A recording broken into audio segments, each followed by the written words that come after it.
Welcome to Big Blend Radio's Art Show, featuring Victoria Chick, a contemporary figurative artist and early 19th and 20th century print collector. So welcome, everyone. You know, it is the third Saturday, which is when we get to chat with artist Victoria Chick. And today she is going to be talking to us about an artist called Eric Gibberd. And he was around between 1897 and 1972. And also, well, she's going to tell you the story of him, but he did end up in New Mexico, which is where Victoria is based. But she's in the southwest area of New Mexico in a community known as Silver City. It is an art community. But as we talk about every month, Victoria spearheaded an amazing project to put a fine art museum and education center, the Southwest Regional Art Museum and Center out in that area. So they're doing a lot of work on getting some fundraising, aren't you, Victoria? How are you? Well, we are getting fundraising. Thank you. Yes. I am dandy because things are going well. We're excited about our museum, very much so. And it's wonderful to be able to tell people about it and to engage in exchanging ideas about what people think museums are and what they're going to be here. So we are on our way with developing it. This is cool. And everyone, the link for the museum and also for Victoria Chick, her work, and also the article that she wrote focusing on Eric Gibberd are all listed in the episode notes, so check those out. So this is interesting because he ended up in Taos, which is in the northern part, also another art community, so in a different region from you. But I always love to hear these stories about how artists migrate to New Mexico. It's like this destination. It is. Yeah, he was really interesting. I mean, I think he was interesting mainly because when he was young, I mean, they thought he would be blind, and he turned out to have this wonderful life, and his visual acuity was served him really well. I mean, he started out in London, England. He had a big family. His father was concerned about him because he was having difficulty seeing. His eyes bothered him, and they took him to various specialists. And of course, this would be about 1906 probably when he was having this difficulty, and he finally wound up going to the King's oculist, which I think sounds impressive. But that oculist was one in a long line of specialists he went to, and the guy advised him that he would have to get out of London. And I don't know exactly what the problem was because that seems not to have been recorded. Just the fact that to preserve his vision, he had to get out of London. London at that time was deep in the throes of the Industrial Revolution. So it was very sooty, very smoky, probably not the healthiest place to be. And so his parents took him out of London, out of England, and took him to Canada, to Western Canada. And he seemed to thrive there. I think it was interesting because his eyes were giving him so much problem. He was advised not to do any kind of close work at all. So he although he was school age, he wasn't allowed to read. And I think, as a reader, I mean, I think this is like a terrible thing. But he was educated by people telling him things, yeah, I mean, it was hard because he was trying to learn, and he didn't have the method to do it that most of us use. I was going to tell you that happened to Nancy. Really? When she was a kid. So going back to because it's a weird thing to think, move from London and the soot and everything, the breathing, and as you were also writing about in your article about him, because you're looking at eyes, and normally people will go, okay, if you got a breathing thing, go to the desert, right? So that's also another reason the Southwest was a hub for artists who also want fresh air that was dry air.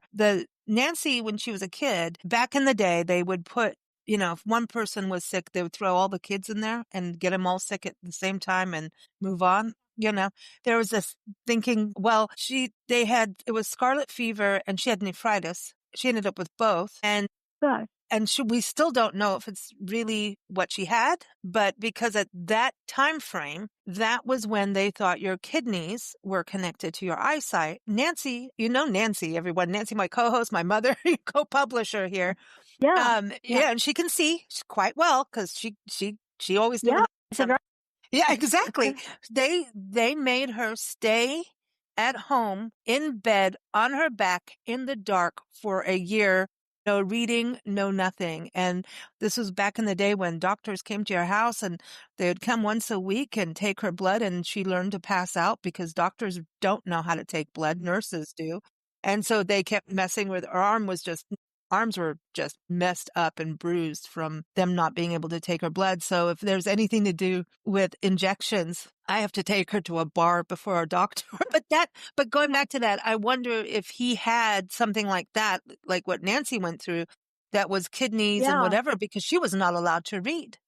And that Yeah. Very Nancy interesting. Well, bonkers. yeah, there's no record of what he had exactly, but it sounds like he might have been prescribed, just not necessarily in the dark, but certainly not doing anything. That's what has come down to us anyway. But after all this, father died when he was only 17, and so now at 17 he becomes the breadwinner for the family, and he got a job with the Hudson Bay Company in Edmonton. And so, but apparently he must have been very good at this, because in 12 years he had moved to California, and he was a leader in United States retail advertising. He he uh, he was drawing ads. He was doing visual stuff, and he was doing it every day. So whatever it was he had must have gotten resolved a little bit, at least, for him to go into this. When he was about in his 40s, he met this lady, and they got married. She thought he was very talented, and so he started taking a few art lessons in California. But it wasn't very long before, he did something that most of us don't do. People tell you, "Oh, you're really talented, you ought to take art lessons."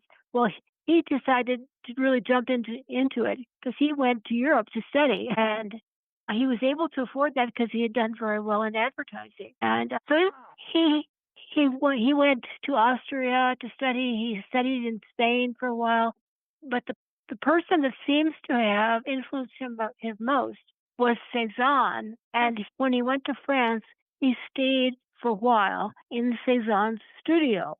Wow. Which must have been kind of interesting for him.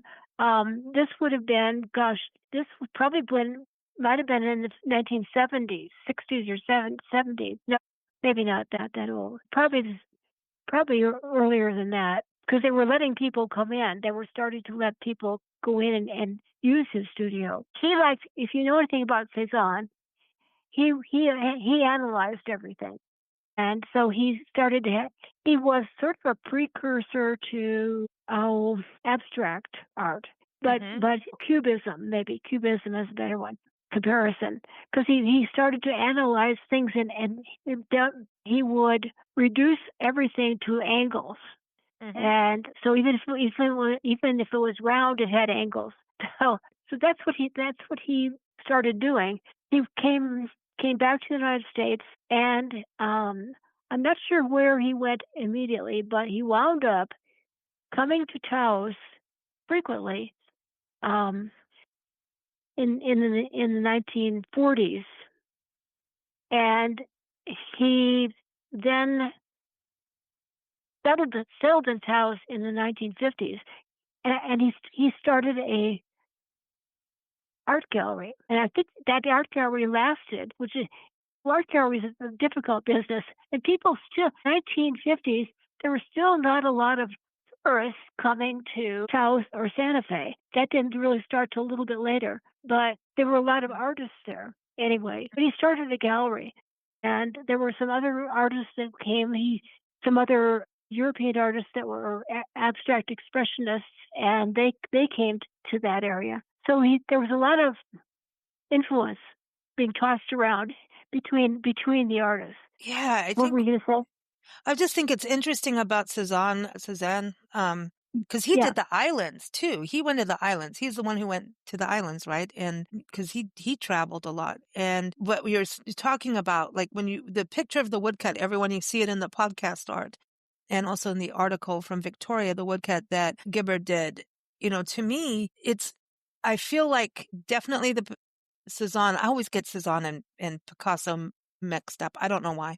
But to me, like there's a southwestern vibe in there too. I know that the woodcut is of the Taos Pueblo, and maybe it's because it's a woodcut, but there's indigenous cultural art. It's also reduced down to specific lines. And I don't mean reduced down. It's clear the clutter. And so I kind of feel like there's a connection there. So I wonder about Cézanne or Cézanne, however I'm supposed to pronounce it, from him traveling and going to the islands and being immersed in those cultures, if he got that too. Well, I think maybe you're thinking of Gauguin. Oh, it is Gauguin. Okay, he went to the islands. Yeah, okay. No, that's okay, because Cézanne and Gauguin, their lives overlapped. They're talking about the same time period, and people were interested in reducing forms to basic shapes, and you see that both artists were doing that, and so it's logical for you to see that and to make that connection. So that was like the new style. This is what's so interesting about going. And these conversations, I love them. Just because it shows like this history of art of how like, okay, now we're into surrealism. Now we're an impressionist. Now we're doing this. And so I'm like, Who decides what, is it artists go, oh, we never thought of that. Now let's try this. And that's fascinating to me because where are we now? I mean, is it all, I know the contemporary side, that's your side, the contemporary figurative art. I'd never heard of that until we met you. So I'm like, what's that? That's like a big term, for me. But it's fascinating to me. And then, I mean, now it seems like the most modern thing we have is abstract, but that still goes back, right? Yeah. How does all this happen? Well, in some ways, these things happened one after another, but in a lot of ways, they've already been used. So people now today are likely to pick and choose what attracts them, what art they like, how they express themselves. They're not bound by. Yeah, don't pigeon. They're not bound by conventional stuff. There's very few artists. I can't think of any artist who leaps from one form to a radical different form, because people see things a certain way. So I don't think they change that much in their style. But if you see things in a linear way, you're probably going to stick to that. If you see things in a painterly way, that's what you're going to do. But there are people doing things. I mean, there's no one right way of seeing, no right way of recording it in art terms. So the sky's the limit. Yeah, it's kind of like in the music. I always draw these comparisons in music. A bass player's attracted to the bass and that sound and that specific instrument. Yeah. It's so interesting to me because it's like they could really they're hearing bass, and I hear a lot of bass too. It's like, there's this, it's interesting because then they're going to learn to play typically. I mean, you're playing bass on keyboards too. So all of that. But when someone's so into bass, most of the time they go towards a bass guitar. And so, yes, I'm generalizing, but I mean, it's like suddenly you have to become one with this instrument. And it's this weird thing where you are attracted to it musically, hearing it, writing it. And then suddenly now you're going to have to learn an instrument. And what if it's like your body has to be part of that. It's interesting. But you're not going to choose the piccolo. If you're a bass person, you're not going to, or the oboe. Or the penny whistle. So, no, it's not happening. Or the triangle. Yes. Well, no, the triangles triangles and tambourines should be banished. But this is the same in arts. Like for Eric Gibberd, he was linear. So that's like Escher, right? Is it Michael Escher? Yeah. M.C. Escher, yeah. Yeah, because his work that's a trip. It would Yeah. see. I think But Dolly was like that too. yes. Now Eric Gibberd, because he liked Cézanne so much, Cézanne was interested in form, Hmm. three-dimensional form, so he wasn't linear, but you saw a lot of edges. So you could probably interpret it. You might be able to interpret it that way. But he was he was thinking minutes and sometimes hours before he would put a brush loaded with paint on his canvas. So it took him a long time. Cezanne, I'm talking about a long time to do a painting. Now Gibberd did paintings too, and I'm sorry that don't have an example of one. I don't own a painting of his, so that's why you've got the Taos Pueblo woodcut. But if you look at that woodcut, he's giving you a sense of form, but the lines play a big part in it, directional lines especially. See what you mean? Because Um, I'm looking at his work now. I just Googled him to look at his painting, but it's true. The form is a big deal. But you come up first. Your website comes up.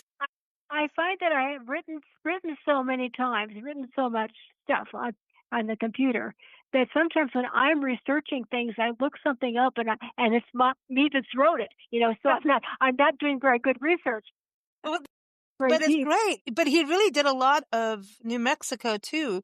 I'm seeing so many, but it's really Yeah, true what you're saying about form. And he's using the lines as form because there's this one, it's on a website, Santa Fe art auction website, and it's called Lot. It's a Taos landscape and it looks watercolory slat. I don't know what it is. So, that it could be watercolor. And then he's using like black lines to create the form, but it's not like it's not like an illustration or like if you did what's interesting is the connection between illustration work and like design work, graphic design, yeah, how that can play hand in hand, and how some people are graphic designers like Nancy does and artists at the same time, but she was always more on the realism side but with softer edges with her paintings. So it's the same yeah. kind of thing with him. He's going, here's all the soft, but to make it, here's the form, but it's not overdone. It's, wow, he's awesome. He's so cool. The other thing about when we think about somebody influencing somebody else, we have to recognize that influence is not copying their style necessarily. Influence, he's attracted to Cezanne, but he's gonna take what he sees in Cezanne and what he's learned there and do it a different way. It's still going to be working with Cezanne's basic idea, but he's pushing it down the line or in a little bit different direction. Sometimes the influences are you'll see, and then somebody is influenced by somebody else, and it's very subtle. Sometimes people will make a big change being influenced by somebody, and then they will do more years of painting or the more years of whatever medium they're using, and they will be influenced by something else slightly, but they still be interested in form, or they'll still be interested in line, or they'll still be interested in color. It's like a I don't know, a march learning. It's learning, and you're every painting, every artwork is a reinterpretation of what you know. I'm being too esoteric, I know. No, but I'm But digging this. Okay, but isn't that so? Artists always learn from other artists, and it's like I always laugh at musicians and authors and artists are actually each other's best clientele. It's yeah, like yeah, I want to own this piece of music because I'm really into it. No, I'm not going to copy it, but it's inspired me to try something different, like in a similar vein, right? But in my yeah, style, yeah, right? So it doesn't yeah, mean yeah, like I'm going to steal this riff, And in right. art, that's the same thing too. It's like, wow, how do I do that, but incorporate it into my style because that is something super cool. Or it just inspires you in a even color or like you're saying, it's form and oh my gosh, yes, it's exciting because I think then you start to incorporate new things within, but you are still keeping your style of who you are in your Yes, art. Okay. yes, Yeah. Cause musicians yep, can do yeah, all kinds of genres, but there's still this sound of who they are. As soon as you hear the first few notes or voice, you go, oh, that's so and so, oh, that's yeah, a whole yeah. different take, but yeah, that's so and so, you know. Um That's so interesting because there's also, don't you have to mimic to move forward or not? That's at the beginning of your studying as an artist, right? Kind of to, It kind of depends on some people start out. Some people are born to it. I'll say um, some people are encouraged young, and they develop faster. Let's say, but some people like him, he didn't start doing anything until he was 40 years old. that, And I've I love I've those known other stories. people. I know other people like clay artists that didn't start until they were in their 40s, and they were wonderful at what they did with at the material that they were working with, and they were creative and successful. Right. And so it's hard to say you're all going to, because it's hard to say I'm going to teach you art because you're a different person than the person next to you.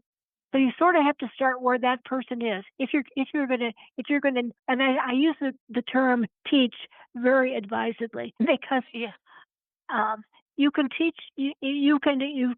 teach somebody something that they already want to do. I think you have to be careful about teaching everybody the same way. Yeah.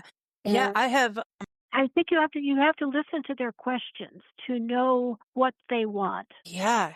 And I love that you said that because like as a vocalist, right? And when I first yeah, started taking music and I was a kid in school and I had this singing teacher and I thought she was not impressive to me. Let's just put it that way. Not my cup of tea is the way to say it. yes, And yes. I My was mother used learning. that. Yes, it's a very nice, polite thing to say, but I really soaked up music. I mean, that's, if you took, I'd, no, it's everything, you know? And so all these styles, doesn't matter if it's classical or whatever, to me, it is everything to me. It is nature and the sound of nature. Like right now, it was really cold this morning and the birds didn't come out. I'm like, well, I don't want to get up if the birds aren't out. Like, no. Dog didn't want to get up. None of us did. It was cold. It was in the 40s. What is going on, y'all? Well, This is not right. We're like, all of us are like, none of us want to get up. But the birds didn't come out. And to me, the best thing in life is to rise with the birds. There's something, so it's a yes, sound. It's a music thing for me. This teacher, I had this vocal style that I was just trying out, right? No, Lisa, you can't sing like that. You should not do this style. And I'm like, really? Well, this style, and I could list all these famous singers and no, they don't, no, you need to stick to, no. And it was just this really depressing, annoying yeah, thing. And it just made me rebel a little bit more. And anyway, I continue on and I end up in a band and doing my own music and all of that for years.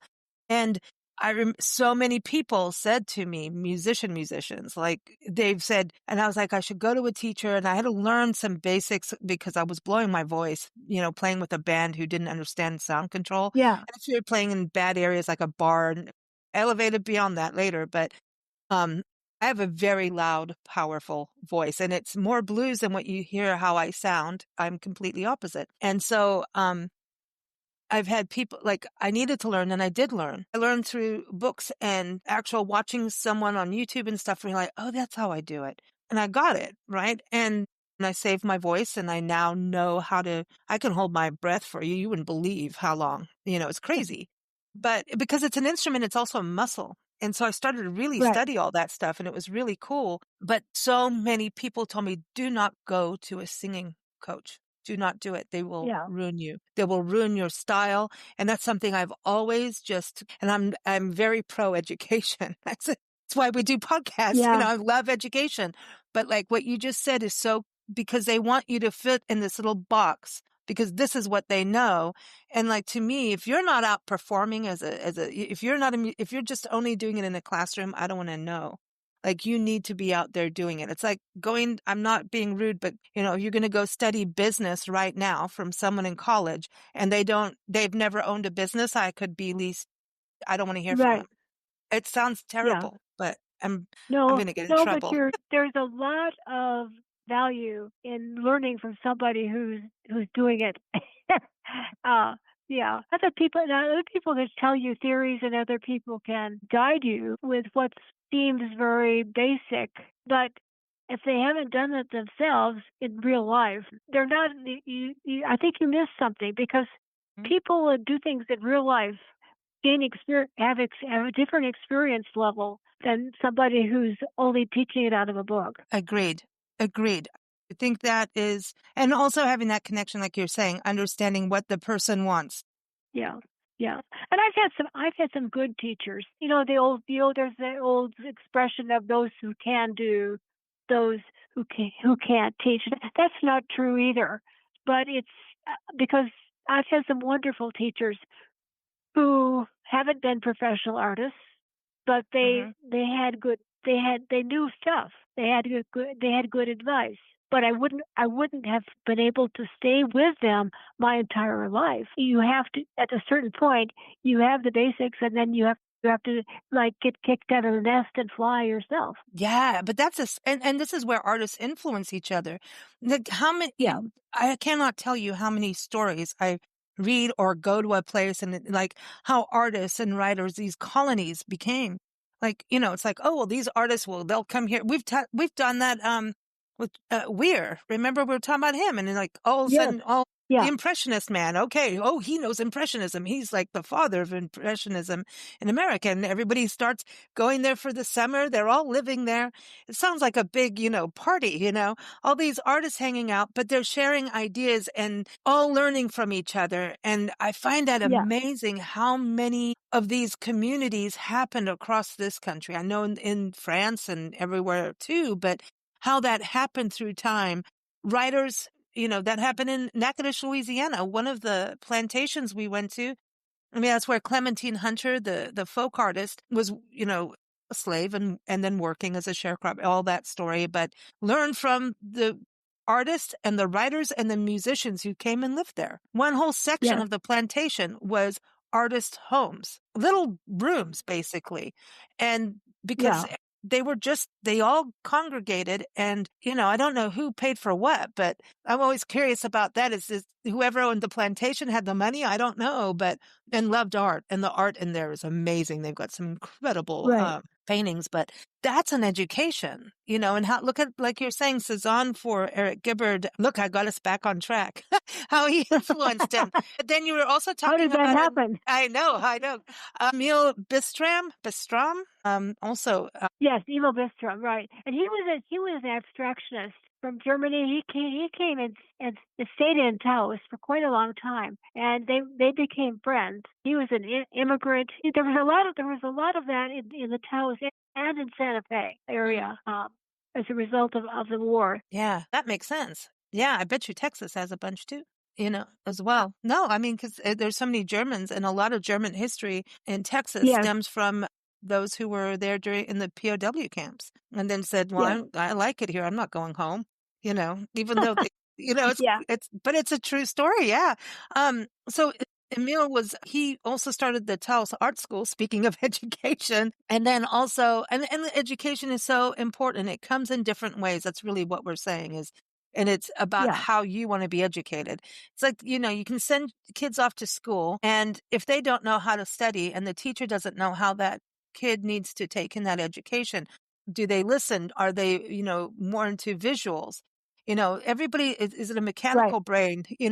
Everybody takes in information in a different way. And that's one of the most important things between an educator and a student is what do they need to learn and to follow their passion, which always yes, like, it's almost always just kind of knocked off. That's one of the things I'm so excited yeah, about your museum the project is, getting an art center and putting the education part in there for, the whole Southwest, the Southwest New Mexico region is so many little communities all spread out. And I wonder about not just, the kids, but the adults that want that education. They want that, inspiration. I think what you're doing is so amazing because it's, just even going to a museum is educational. It's the top thing. right. So it's cool. Well, Uh, we're very excited about we have been able to move. We know you start out thinking you want to build a museum, and after you have the museum, you can do outreach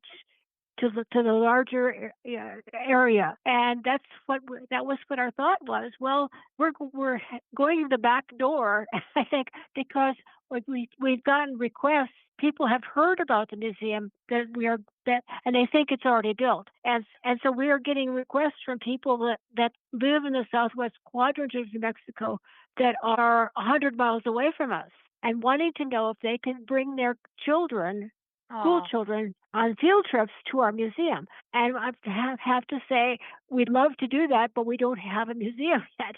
But we can still help you. So we are starting an outreach program now before we have a museum building, which I never thought would happen.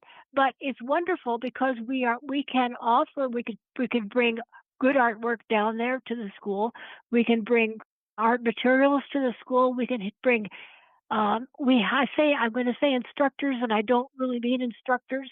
I mean people who can offer these kids an opportunity to work with art materials for a couple of hours because they cannot afford, and they could afford a teacher, but they can't find one to come and teach.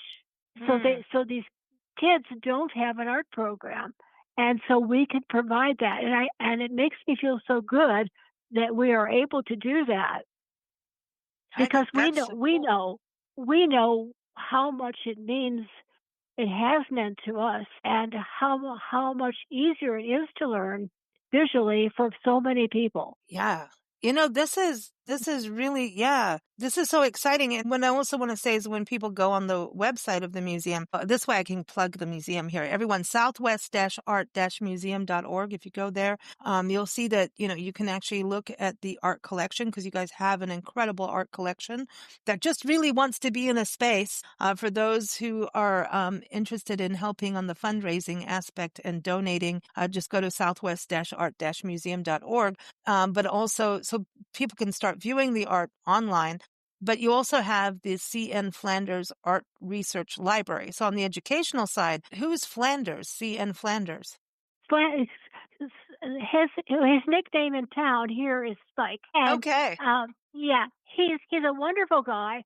He has been interested in art all his life from an educational standpoint, from a love of art standpoint. He's not an artist, but he reads all kinds of books about art, and he has bought all kinds of books, and he has given us already. He's given us about 3,000 books, art books, really like they're still in mint condition. He's bought books forever, and he called me a few weeks ago, and he said, "Hey, I have more art books." And he bought them from somebody else to give to us, and so he's probably got another 1,500 or 2,000 art books to give us. I talked to him this morning, so I said we have no more place to store these books, and he came up with this idea, which is very generous of him. He is going to rent a storage space so that we can take all the books and put them in one place until it's time to put them into the museum. I'm kind of blown over because this is such a valuable asset for people who want to come to study art and to look at beautiful pictures. The art books the subjects are from all over the world. I love those libraries that are attached to a museum where you can go in, you can work if you're maybe writing. Like I know novelists who these kinds of things, if they're writing, I don't know what's gone on, but it's going to probably be your fault, Victoria, about this last year. I can't tell you how many author interviews we've done on where there's art involved. Art crime is a huge thing. And then for them to write about art crime, they have to understand about the actual painting process and how to it's this paint. Well, this paint is this kind of paint. So this was, somebody did this, or like they've had to really learn art, and it's amazing there's a lot to of me. Research. Mm-hmm. Yeah. So this is going to be an art research library, which large museums all have libraries, depending on how long they've been in business. Some of them have really extensive libraries. I think it's unusual for a museum our size to have its own library. I'm so thrilled that we have been gifted this by Mr. Flanders. And I think he's But this is wonderful. he is wonderful. I told him this morning I thought he was a prince. He just laughed. Anyway, to me he's a prince because he's sharing something so valuable. So and it will be valuable to so many people because we'll use it in developing our curated exhibitions, and it's not a lending library, but anybody who wants to come in and spend time in the library and look at stuff and write, do research, they can do that. That's amazing. I mean, that's like I was talking about how I learned some of the vocal skills was books and videos. Yeah. I remember, I think I told you that story when I used to raise funds and for music education when we lived in San Diego up in the mountains in Julian. We raised like $3,000 off a concert I put together and other projects. It was great. We were doing a rock concert with all these musicians you know, and this was all done through the Julian Women's Library. And they're like, well, no, we're going to embrace now the future. And this is education where we don't, we may not like this music, but we are going to embrace this. And I thought it was so sweet of them. We'd go to the meetings and we learned how to tat lace and all kinds of things, but they let me do rock music so that the younger kids could have an education. But what was so hard, and that's what I love what you're doing, is, I was like, raise this money and could give out the scholarships to the kids. And so they could go down the hill because that's where the music stores were that had education. But what we found was the parents, just that situation of that little mountain town couldn't go up and down on a consistent basis. Like they could take them for like a workshop or something one weekend or something like that. Hence how the museum would work wonderfully. But what they turned around and we did was like, okay, here's your money. You just have to validate that you did this, right? And they used it on books and educational books and things like that. And that helped. I can't tell you how many kids that helped just through the power of books and learning music and having music. So that was amazing. And so it was a learning curve, but that's why I say the power of a library and the fact that so many people will be able to use the same book. It's like when we were printing magazines, they always said a minimum of 8 people read a magazine. If you put magazines in doctors' offices and things like that, then it skyrockets, right? Because, everyone's reading it. So it's the same thing with that library. I want to give one other organization a lot of credit here because we have a local chapter of Dolly Parton's Imagination Library. Oh, I love that. And they have raised enough money in the last year that they have expanded their work of purchasing books to give to children. So we now have, if their goal is that every child has 6 books by the time they go to kindergarten. Oh my gosh, that's wonderful. So they're like in our county. There's probably several thousand children. So that they've worked really hard, and I think they got some kind of award from the Dolly Parton Foundation for doing this. But I mean, 6 books doesn't sound like a lot for kids whose parents aren't able to give them books otherwise. I mean, it's really something. So it's not just disadvantaged children that are getting them. Every child that's born gets a book. I love Dolly Parton because of her book things. And obviously I love Dolly Parton. Who doesn't love what she does, But because it's not political, it is just she wants education out there and she wants kids to have books. And, there are towns, Victoria, that we've covered where the newest books that they have are from the 40s in the library. I'm saying that's not wrong, but it is terrible. And I'm so glad we're talking about this because it is National Literacy Month and National Sign Up for a Library Card Month. Sorry, but we've been doing a ton on it. So, no, but this is very important. I think it's, our libraries to me are like, it's like museums and they go hand in hand. Yeah. The fact that you are working on this library and we've got, Spike is an awesome dude to even look at a storage unit for this, that is wonderful. So, I love that. Yeah, that's a cost.